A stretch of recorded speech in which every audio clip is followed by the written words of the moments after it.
Go. What's up, folks? Welcome to a very special edition of Circuit 42 Presents. What makes it so special, you may ask?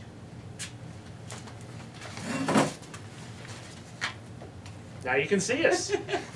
How you all doing? I'm Shane Fitzgerald. We're filming here at Warp 1 Comics and Games in Edmonton, and I'm joined by the lovely, the talented, the awesome Amber Nash. Well, thank you very much. Welcome to the show. Thank you. I'm excited to be here. Okay, well, first things first, what brings you to Edmonton?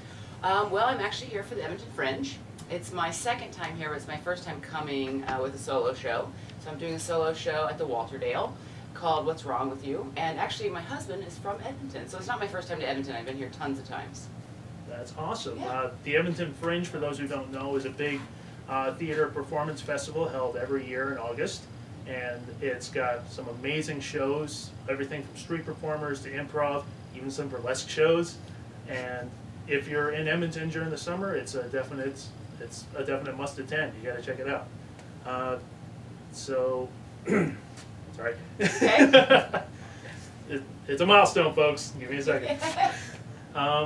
So most people know you for your voice work on Frisky Dingo and Archer, That's but right. Of course you have a long, somewhat sordid history with entertainment. Very true. Let's call it that. Yeah. Probably one of the biggest things for you is your improv career with Dad's Garage. That's right, yeah. So I started, I wasn't planning on being an actor. Then I saw an improv show and I was like, this is so awesome. And in Canada, I feel like people have a lot more access to improv earlier on than people in the States do. Because people start doing it in high school and college. That doesn't happen as much in the States, especially in the South. There's not a lot of funding for arts in the South. But I saw an improv show and I took some classes and I was like, this is awesome. But I had a job. I got a degree in psychology, so I was working with troubled kids as a counselor, which is crazy that now what I'm doing is playing Pam Poovey. So I did that for many years, and Dad's Garage is still in Atlanta. I think we're about to have our 20th anniversary, or we already did. I don't know, I can't keep up. And yeah, it was through doing improv, that I found the guys that made Frisky Dingo and got that job. Oh, fantastic. Yeah. Now, before Dad's Garage, you had a variety of interesting jobs. Yes. Which, a lot of which you talk about in your show, What's Wrong With You.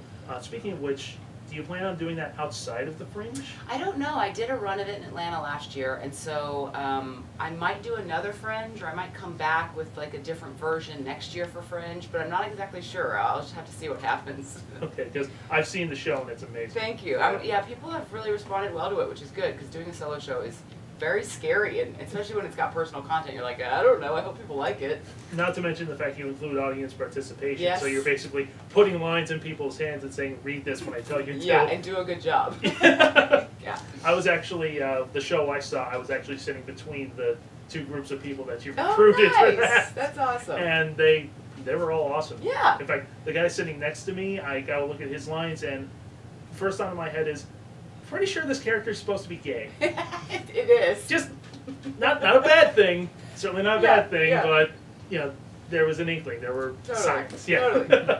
So one thing that you mentioned in your show that you did before, you know, hitting it big and the acting world is a certain stint in, I'm going to call it wrestling. Yeah.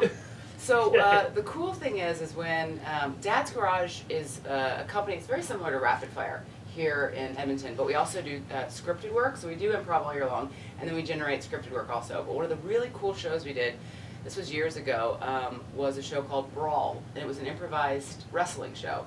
So we had real wrestlers that would come in, and they would be part of the show with the improvisers. So the improvisers would improvise, and then the wrestlers would come in to actually wrestle. And there were some guys that were amazing, and they were doing shit that we would like never be able to do, because we're like, you know, like little actors that are easy to hurt. But some of the improvisers decided to start training with the wrestlers, because we were like, we want to be able to do some cool stuff. And I was one of those people, and so I was like, okay, I'll start training with these guys, and they're hardcore, man. Like, they put us through the paces, and we had to do all kinds of stuff. Like, one thing that I found really interesting is if any of us was late to practice, we'd get a chop. And a chop is when somebody like slaps you across the chest as hard as possible. The move that Ric Flair made famous. Yes, absolutely, absolutely. And so so I started wrestling outside of doing brawl because I was a wrestler that was a woman, which you don't find very often, especially one that is willing to do anything. So that's how I started wrestling. So what was your like wrestling persona? Did you have a nickname or anything like that? I had different ones. The man that ran the show, his name's Stephen Platinum, and it was Platinum Championship Wrestling. Okay. And so me and a friend of mine started out as the dancing girls, kind of like the Nitro girls. Is that what they're called? Yeah, I think so. Yeah, okay. From WCW. Yeah, and so we were the Glycerin girls, Okay. and we would come out and in between matches do horrible dances. She's actually a good dancer, and I was a terrible dancer, so I was there for comic relief. And then from that, so my name was Celeste, which is my middle name. From that, I started, another character that I wrestled as was half Nelson, and I was half myself and half Nelson Mandela. That was really fun. And then I had a partner later on that was the other half Nelson. She was half herself and half Willie Nelson. Oh my god. So together we made full Nelson. And then I wrestled as Zirconia, who's an Egyptian princess. And then Zirconia got her throat ripped open at the end of one season, so that I came back as a mime known as Silent Violent. So that was the last character I wrestled as. Yeah. Now, during this, as I understand from your show, you actually met the Iron Sheik. Yes. Yeah, it was. So there's a lot of professional wrestlers that live in Georgia. I'm not exactly sure why. Maybe, I don't know, maybe there's something going on there where people are like, it's probably cheap. And unfortunately, a lot of them have some drug problems. And I met the Iron Sheik. He's a very nice man. He was much shorter than I thought, which I think everybody feels like when they meet somebody famous. You know, like apparently Tom Cruise is like this big. Yeah. So he was a really tiny little guy, and he was much older. I mean, he was huge in the 80s, right? So Oh, yeah. he was quite a bit older than I expected him to be, and his knees are pretty gone. So he had some a little bit of hard time getting the wrestler into the camel clutch, which is like around the back, and you have to bend down. And a big part of that is squatting. Yeah. With bad knees. Yeah. So I got to meet the Iron Sheik. It was pretty cool. I got my picture taken with it. That is awesome. Yeah. And the Iron Sheik is big internet stuff. Yeah. People love the Iron Sheik Yeah. because he swears like a sailor. I know, it's hilarious. Oh wow. So okay, so you mentioned that through Dad's Garage, that's how you got your first voice acting gig with Frisky Dingo on Adult Swim. So what happened is there is an improviser at Dad's who actually has been to Fringe a few times. He did a show called Supervillain Monologues up here. His name's Christian Danley, and he is an improviser at Dad's, but he's also a really great illustrator. So he had a job working for Frisky Dingo when they were making the show, and before that when they were making C-Lab. And so because he worked at the theater and he worked with these guys, they'd come to the theater to see shows, and they could get in for free. And so they saw me perform and then asked me to audition for something for Frisky Dingo, and it was a teenage girl, and I was completely wrong for it. So I didn't get the job, but then what Frisky Dingo ended up becoming was something very different, because it was going to be like a family kind of dynamic, and so that's why they needed a teenage daughter. Not anymore. I know. I don't even know what it's about. Like I was doing that show, and the second season came around, and I was like, I think I'm starting to understand this show, so I got to get out because they're brainwashing me. Yeah. So then Val came along, and I was able to do that character. Yeah. Awesome. Yeah. And that, of course, led into you working on Archer Yeah. as the amazing Pam Boovie. Yes. Yeah. Who honestly quickly became one of my favorite characters, a lot of people's favorite character, just because she's like. I think everybody knows somebody who thinks like Pam, but is not essentially like Pam, because Pam is incredibly badass. Yeah, like, and probably has some of the best development on the show. Yeah, she really does, and I don't think if anybody that was really like Pam could survive. Like, she'd probably be dead. Maybe or in zombie apocalypse. Yeah, yeah. Yeah, it was really cool to watch, because if you go back and watch the first season, like, Pam's just kind of the character that everybody shits on. Like, she's just like everybody's punching bag, and then all of a sudden she like emerges as this super badass. And she's got like this Tyler Durden moment. Yeah, she can literally, because she's in fight clubs. Yeah, it's pretty awesome. It's been really fun, and I think that as the show's gone on, Adam, the creator and the writer of all the episodes, has started to write in all of our voices a bit more, and you can tell he's having fun with all the characters. Oh, and, yeah. I've just been really fortunate that I've gotten to say some of the horrible things that I've gotten to say on television, and that everybody likes the character. Yeah, that's actually something I wanted to get into, like how much you feel like Pam is like you, or you're like Pam, or is there anything that Pam has said or done that has actually like broken you or weirded you out? I wish I was more like Pam. I think everybody does, because she doesn't give a shit. She doesn't care what anybody thinks.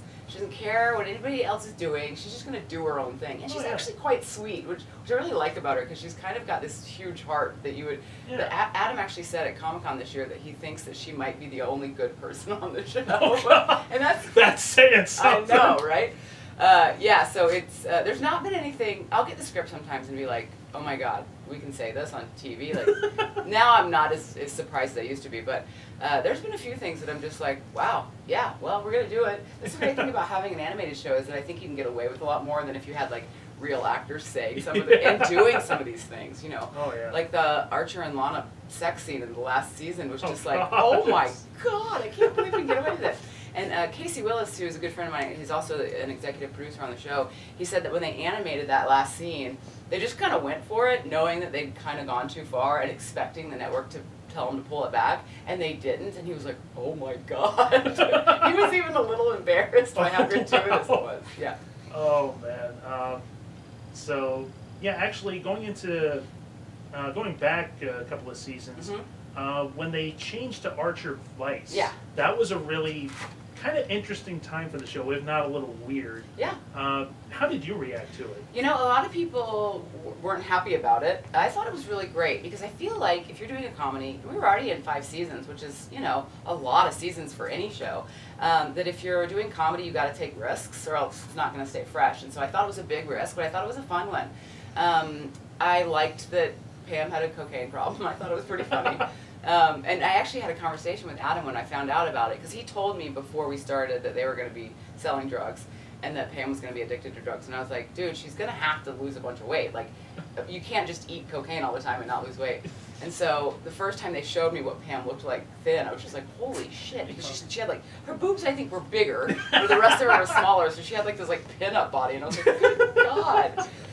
But I'm glad she went back to the way she was, because that's who, you know, that's real Pam. That's who Pam is. Totally, core, totally. Of course. So I like that we had a little, you know, a little reset. It was fun. Yeah. And like I said before, that's development for Pam. Totally. Exactly. Yeah. I had got to do a lot of great episodes that season, because, you know, I had a great storyline going on, so it was fun. So going into the technical aspect of making the show, a while back when the show was first starting out, you did a behind-the-scenes thing that kind of showed how the voice acting works for it. I.e. the bear claw incident. Right, yeah. I thought about getting bear claws, but I decided against it. Good. People try to give me bear claws all the time. And I don't even like bear claws. Like, I don't really like donuts. And if I was going to eat a donut, it wouldn't be a bear claw. So that's always disappointing for people. So you're saying having to substitute biscuits was kind of to your benefit? Yeah, it was. Yeah. It absolutely was. Yeah. Okay. So I've always been interested in, like, the technical aspects of voice acting, because some of the techniques involve just being in the sound room by yourself. Some of them involve being in groups. What techniques have you worked with, and do you have any preferences at all? Well, really the only way I've ever worked is being by myself, because that's how they did it on Frisky Dingo, and that's how they do it on Archer. And it's because we're in Atlanta and the rest of the actors are in New York and LA, it just makes it easier. And like, there's other shows like Bob's Burgers. They'll all get in the room together for 8 hours and screw around and do the script and improvise. And so it's definitely got a different feel to it, but it's cheaper to do it all by yourself because it doesn't take as long. And so when I go into the booth, I'm there maybe 30 minutes, and I do all my lines, and then I'm done. And I do that once every 2 weeks. So it's literally like the best job on earth, because I have to work 30 minutes every 2 weeks. But I think I would like to eventually, at some point, be in the booth with everybody.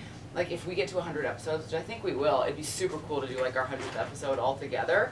But as it is now, we're all alone. And so usually we're in the booth, and Lucky Yates is also in Atlanta, who plays Dr. Krieger. Right. And so he'll usually have the time around mine. And so we'll go into the booth, and then outside is, you know, the engineer, Casey, who directs the show now, and then maybe a couple other people. So it's usually pretty intimate, and there'll be some banter back and forth about a line or how to say something, but I usually say each line like 3 times, and then I'm done. Yeah. Awesome. Yeah. Pretty efficient. Yeah, it's great. You mentioned Lucky Yates, and that actually brings me to my next question. Basically, like, relationships with the other actors, because some of them are pretty out there. Like Aisha Tyler must be fun to work with. She's amazing, and she's also like 8 feet tall and gorgeous. Like, the first time I saw her, I was just like, oh my God, you're an angel. She's great. Chris Parnell, the first time I met him, was like, oh my God, he's like a comedy legend. I was like so excited to meet him. He's very nice, very genuine. And John Benjamin is like a total jackass, like as much of a jackass as you'd think he'd be. He's like having a big brother. Oh, yeah. Yeah, everybody's fantastic. Jessica is like the most amazing woman on earth. Judy's wonderful. Yeah, we're really lucky. Yeah, I always hear John Benjamin in interviews talking about how freaked out he was the first time he was cast to play Archer, because he's nothing like Sterling Archer at all in looks, personality, or anything. Yeah. And yet with that voice, it's just perfection. He's so great. We have, I think it's on maybe season 2 or 3, there's a DVD extra where Archer wakes up from a nightmare and he looks in the mirror. Oh no, he's been in an accident. And they unwrap his head and it's John Benjamin's head. And he's like wearing Archer's suit and it's like way too big for him. It's really funny. Oh, and going back to Aisha Tyler, I have to ask, have you seen her playing Cards Against Humanity on YouTube? I haven't. It's awesome. It's the show Tabletop on Geek and Sundry. It's Will Wheaton, Aisha Tyler, Ali Spinola, who does like really nerdy music, and I'm blanking on her name, but it's the girl that plays the overly attached girlfriend meme. Okay. They all get together and play Cards Against Humanity, and That's Aisha awesome. dominates. Of course she There's does. this one part where she's doing so incredibly well, she just starts rubbing her boobs on the table, claiming her territory like a dog. She's great. She's so smart. Like, she knows everything about everything. And she, like, I don't know how she has time to, like, play every game, read every book, watch every television show, and have, like, 4 jobs. She's incredible. Yeah, she's amazing. Yeah. I will say that she's possibly my second favorite actress on the show. Oh, thank you. I'm guessing you mean me as first. Well, you're right here, so yeah. Great. So, what's on the horizon for you? Anything coming up? Yeah, really exciting actually. After we get done with Edmonton Fringe, in Atlanta we're shooting a web series, and it's my husband and Arlen Konopacki who make Scratch here in Edmonton. Okay. And they come back every year for the Edmonton Fringe, and they wrote the web series. And the way that they do their show is that it's 3 different storylines that start out, separate, and they start to weave together towards the end. So there's going to be 8 episodes, and I'm playing all the characters. And then it's kind of like Summer Heights High. Did you ever see that? It's kind of like that, yeah. And so one of the storylines I'm playing like a badass lady detective, and then another storyline I'm playing a grandmother, and then I'm playing an anthropologist, and then an old narrator that kind of narrates this whole story. So it's going to be really fun. It'll be out in the end of October.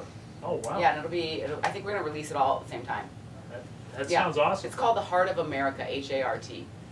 Yeah. Okay, we'll definitely have to check that out. Yeah. And all of you check that out too, because that sounds amazing. Yeah. Thank you very much for being on the show. Thank It was you. wonderful to have you. Ladies and gentlemen, sorry. I wish. Amber Nash. Yeah. Don't judge me. Once again, thank you for being on the show. Thanks. Ladies and gentlemen, if you ever have a chance to see Amber Nash live, do it. She's amazing on stage. She does a great job. Of course, watch Archer and Frisky Dingo. And and thank you to Warp One Comics and Games for letting us film here. Special thank you to my buddy Patrick behind the camera. Feel free to wave your hand in front of the camera so people know you exist and I'm not crazy.